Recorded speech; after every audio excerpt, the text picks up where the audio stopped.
चलो यार अगला क्वेश्चन करते हैं। आसान से एक क्वेश्चन है। क्वेश्चन क्या बोल रहा है? An electron is made to enter symmetrically between two parallel and equally but oppositely charged metal plates, each of the length 10 centimeter.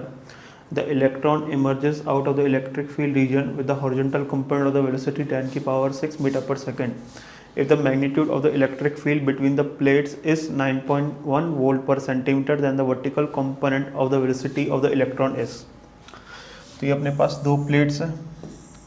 Suppose ये पॉजिटिवली चार्ज्ड है और ये नेगेटिवली चार्ज्ड है, तो इलेक्ट्रिक फील्ड पूरे रीजन में कुछ इस प्रकार से है। कोई एक इलेक्ट्रॉन है जो कि सिमेट्रिकली आता है। ऑफ कोर्स ये बात है कि हॉरिजॉन्टल डायरेक्शन में वेलोसिटी होनी चाहिए। जब ये लीव कर रहा है तो इसके पास जो हॉरिजॉन्टल डायरेक्शन में जो वेलोसिटी वो 10 की पावर 5 मीटर पर सेकंड है। अपन को बतानी है कि वर्टिकल डायरेक्शन में जो वेलोसिटी है वो कितनी होगी। अब तुम देखो, इलेक्ट्रॉन की हॉरिजॉन्टल डायरेक्शन की जो वेलोसिटी ना कभी चेंज होगी नहीं, क्योंकि हॉरिजॉन्टल डायरेक्शन में कोई फोर्स है ही नहीं जो कि इलेक्ट्रॉन पर लग रहा होगा। केवल वो वर्टिकल डायरेक्शन में लग रहा होगा इलेक्ट्रिक फील्ड के कारण। जैसे इलेक्ट्रॉन कभी इधर आया तो इस पर जो फोर्स लगा वो ऊपर की तरफ ही लग रहा है, जो कि किसके बराबर होगा? Electronic charge into electric field. अगर मैं इसको मास से डिवाइड कर दूंगा तो क्या आ जाएगा? अपने पास एस्केलेशन आएगा। तो एस्केलेशन एकदम ऊपर की तरफ है इलेक्ट्रॉन पर। हॉरिजॉन्टल डायरेक्शन में कोई एस्केलेशन है नहीं, तो हॉरिजॉन्टल डायरेक्शन की वेलोसिटी चेंज होगी।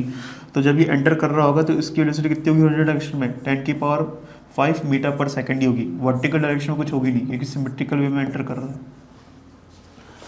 ठीक है ना? तो करते हैं सॉल्व। इसका लेंथ कितना गिवन है? लेंथ गिवन है इसका 10 सेंटीमीटर। तो इसको समय कितना लगेगा क्रॉस करने में? तो समय लगेगा लेंथ अपॉन हॉरिजॉन्टल डायरेक्शन की स्पीड। तो 10 इंटू 10 की पावर -2 अगर मीटर में कन्वर्ट करा अपॉन जो हॉरिजॉन्टल डायरेक्शन की स्पीड है 10 की पावर 5, तो कितना आ रहा है ये मेरे हिसाब से आ जाएगा, सॉरी 10 की पावर 5 नहीं है स्पीड, ये कितनी है? 10 की पावर 6 है। इसको 6 करो तो 6 की बनाई है।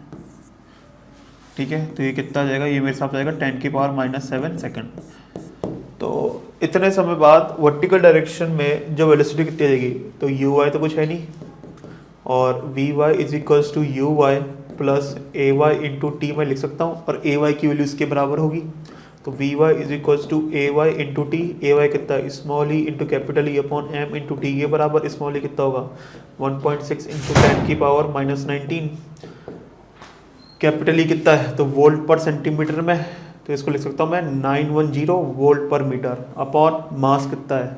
मास अपने पास है 9.1 इंटू 10 की पावर -31, और टाइम कितना लग रहा है? 10 की पावर -7। तो इसको सॉल्व करके देखना, मेरे हिसाब से आंसर आएगा 1.6 इंटू 10 की पावर 7 मीटर पर सेकेंड। तो इसको अपन 16 इंटू 10 की पावर 6 मीटर पर सेकेंड में लिख सकते हैं। तो ऑप्शन भी अपना आंसर होगा।